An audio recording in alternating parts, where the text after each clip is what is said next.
Hai, Assalamualaikum warahmatullahi wabarakatuh. Bertemu lagi bersama Pak Anwar dalam pembelajaran muatan bahasa Indonesia, kelas 5. Kali ini kita sudah di tema 2, udara bersih bagi kesehatan. Pada tema 2 ini kita akan belajar mencari informasi penting pada teks dengan adik Simba. Apa itu adik Simba? Masih ingat? Ya, di kelas 4 dulu kita sudah pernah belajar tentang adik Simba. Di kelas 5 ini kita akan mengulang lagi supaya lebih jelas lagi. Oke? Sebelum belajar, marilah kita berdoa terlebih dahulu. A'udzubillahi minasyaitonirrajim. Bismillahirrahmanirrahim. Raditu billahi rabba wa bil islami dina wa bi muhammadin nabiyya wa rasula. Rabbi zidni ilma warzuqni fahma. Amin. Oke, Pak Guru punya sebuah lagu yang berjudul Adik Simba. Marilah kita nyanyikan lagu ini bersama-sama.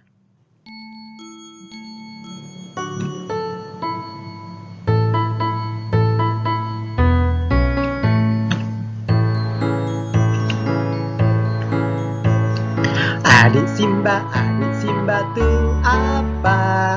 Apa, di mana, kapan, serta siapa? Mengapa, bagaimana, lalu berapa? Kata tanya itu dia. Apa tuh apa? Untuk tanya benda, hal, dan kegiatan.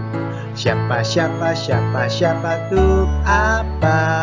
Untuk tanya pelaku sebuah peristiwa. Bagaimana tuh apa? Untuk tanya kabar, cara, dan juga proses. Adik Simba tuh apa? Apa, di mana, kapan, serta siapa? Mengapa, bagaimana, lalu berapa? Kata tanya itu dia. Apa tuh apa? Untuk tanya benda, hal, dan kegiatan. Siapa tuh apa? Untuk tanya pelaku sebuah peristiwa. Bagaimana tuh apa? Untuk tanya kabar, cara, dan juga proses. Oke, kalian sudah hafal lagunya? Ya, dengan menghafal lagu itu kalian akan mempermudah dalam mengetahui fungsi-fungsi kata tanya. Kamu bisa membuat kata tanya yang lain seperti mengapa, bagaimana, dan lain sebagainya dimasukkan dalam lirik lagunya.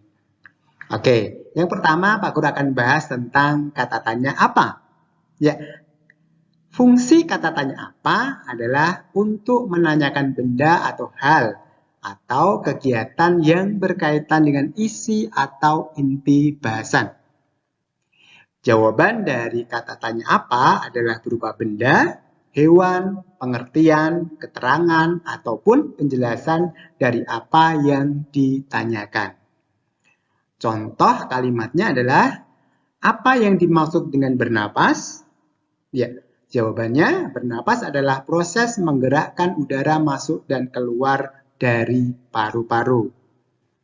Kemudian contoh berikutnya, apa organ utama pernapasan manusia? Organ utama pernapasan manusia adalah paru-paru. Siapa untuk apa? Oke, berikutnya kata tanya siapa? Fungsinya adalah untuk menanyakan pelaku yang terkait, tersangkut, atau turut serta dalam suatu peristiwa atau kejadian. Jawaban dari kata tanya siapa adalah orang atau pelaku suatu tindakan tersebut. Contohnya, siapa yang berkewajiban menjaga kebersihan udara? Jawabannya, setiap manusia mempunyai kewajiban untuk menjaga kebersihan udara. Siapa yang memberitahu kamu bahwa udara di pagi hari lebih segar? Saya diberitahu Bu Arini bahwa udara pagi itu lebih segar. Oke, kata tanya berikutnya adalah kapan. Fungsi kata tanya kapan adalah menanyakan waktu terjadinya suatu peristiwa atau keadaan. Jawabannya berupa jam, hari, tanggal, bulan, tahun, ataupun lamanya sebuah kejadian. Contoh, kapan sebaiknya kita keluar rumah untuk menghirup udara segar? Jika kita bisa menghirup udara segar pada pagi hari. Kapan kita akan berlibur ke kampung halamanmu? Kita akan berlibur ke sana minggu depan. Oke, berikutnya adalah di, ke, dan dari mana. Kata tanya ini mempunyai fungsi menanyakan tempat suatu peristiwa berlangsung, lokasi yang akan dituju, serta lokasi asal sesuatu. Jawabannya tentu saja lokasi atau tempat. Contohnya, di manakah kamu bisa menemukan udara segar? Kita bisa menemukan udara segar di daerah yang banyak pohonnya. Kemana kamu akan berlibur saat liburan sekolah? Sepertinya aku akan berlibur ke Cianjur. Berikutnya adalah mengapa. Kata tanya mengapa mempunyai fungsi menanyakan alasan atau sebab sebuah peristiwa terjadi. Jawabannya adalah penyebab mengapa peristiwa tersebut terjadi. Umumnya jawabannya diawali dengan konjungsi karena atau sebab. Contoh, mengapa katak digolongkan sebagai binatang amfibi? Katak digolongkan ke dalam binatang amfibi karena katak hidup di dua alam. Mengapa lembaran insang berwarna merah? Sebab lembaran tersebut mengandung banyak pembuluh darah. Kata tanya berikutnya adalah bagaimana? Fungsinya adalah menanyakan cara atau proses sebuah peristiwa berlangsung, serta untuk menanyakan keadaan atau kejelasan suatu hal. Contohnya, bagaimana alur proses pernapasan manusia? Udara masuk ke tubuh melalui hidung, dari hidung udara menuju trakea, lalu menuju paru-paru. Bagaimana cara melindungi diri dari udara kotor? Kita bisa melindungi diri dari udara kotor dengan menggunakan masker. Oke, kata tanya berikutnya adalah berapa? Fungsinya adalah untuk menanyakan banyak jumlah atau satuan. Contohnya, berapa tahapkah proses pernapasan ikan? Proses pernapasan ikan ada 2 tahap, yaitu inspirasi dan ekspirasi. Berapa jumlah udara yang ada di sekitar kita? Jumlah udara di sekitar kita tidak terbatas.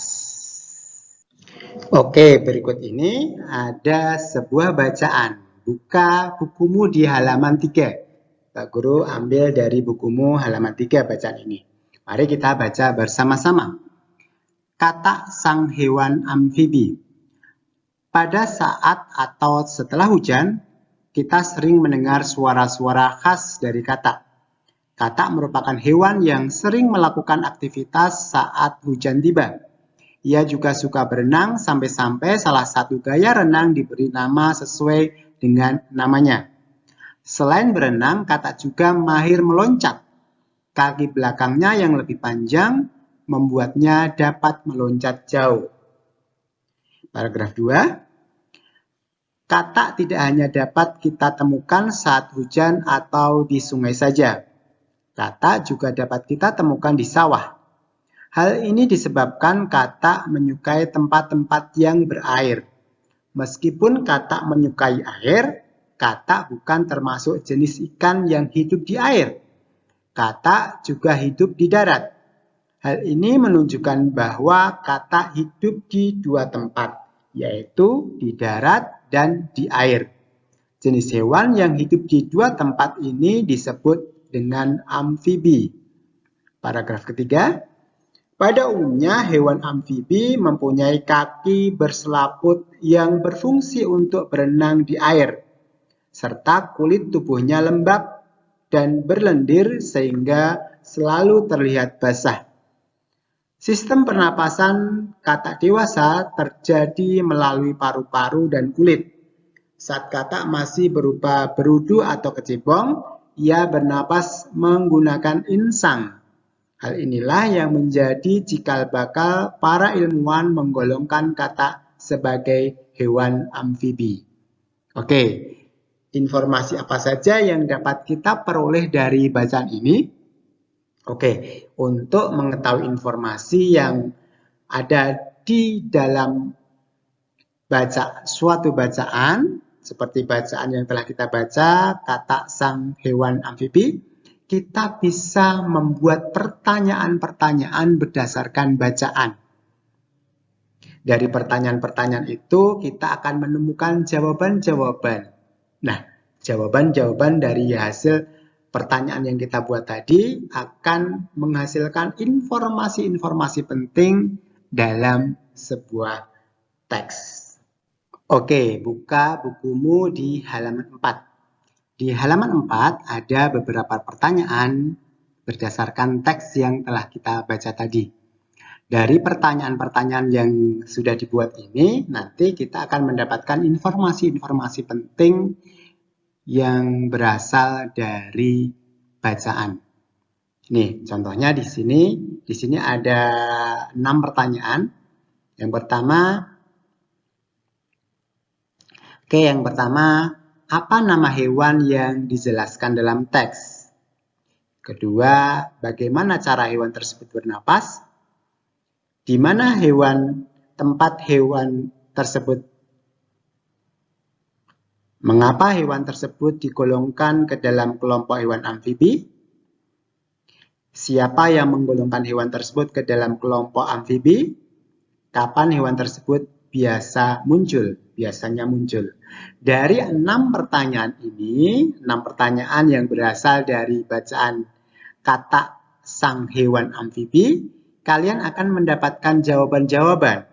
Dan jawaban-jawaban yang kalian dapatkan dari 6 pertanyaan ini merupakan informasi penting dari bacaan katak sang hewan amfibi. Oke, mari kita jawab bersama-sama. Apa nama hewan yang dijelaskan dalam teks? Ya, nama hewan yang dijelaskan dalam teks adalah katak. Berikutnya, pertanyaan bagaimana cara hewan tersebut bernapas? Ya, katak dewasa bernapas menggunakan paru-paru dan kulit. Pertanyaan berikutnya, di mana tempat hidup hewan tersebut? Katak hidup di darat dan di air. Kemudian berikutnya, mengapa hewan tersebut digolongkan ke dalam kelompok hewan amfibi? Jawabannya adalah katak termasuk amfibi karena saat dewasa bernapas dengan paru-paru, sedangkan saat berudu menggunakan insang. Pertanyaan berikutnya, siapa yang menggolongkan hewan tersebut ke dalam kelompok amfibi? Yang menggolongkan katak dalam hewan amfibi adalah para ilmuwan. Pertanyaan terakhir, kapan hewan tersebut biasanya muncul? Katak biasa muncul saat hujan tiba. Nah, dari pertanyaan ini kita akan menemukan jawaban-jawaban. Dan jawaban-jawaban yang kita peroleh merupakan informasi baru atau informasi penting dari bacaan yang telah kita baca tadi. Oke, di halaman 10 di bukumu ada sebuah bacaan yang berjudul Udara Bersih Bagi Tubuh. Ya, dalam bacaan ini yang terdiri dari 2 paragraf ini, kalian bisa menemukan informasi. Caranya bagaimana? Seperti tadi Pak Guru ceritakan, kalian bisa membuat pertanyaan-pertanyaan. Setelah membuat pertanyaan, jawablah pertanyaan itu, maka jawabannya adalah sebuah informasi baru dari bacaan yang ada. Nah, sekarang Tugas kalian, buatlah pertanyaan-pertanyaan atau kalimat tanya berdasarkan bacaan udara bersih bagi tubuh. Gunakan kata tanya seperti apa, mengapa, bagaimana, siapa, kapan, dan lain sebagainya untuk membuat kalimat tanya.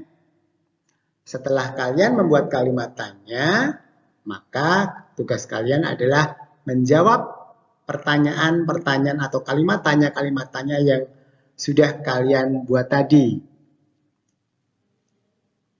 Kemudian tulislah di buku kalian, buku tulis boleh ataupun di selembar kertas. Oke, jangan lupa kerjakan tugasnya dari Pak Anwar. Pak Guru cukup sekian. Wassalamualaikum warahmatullahi wabarakatuh.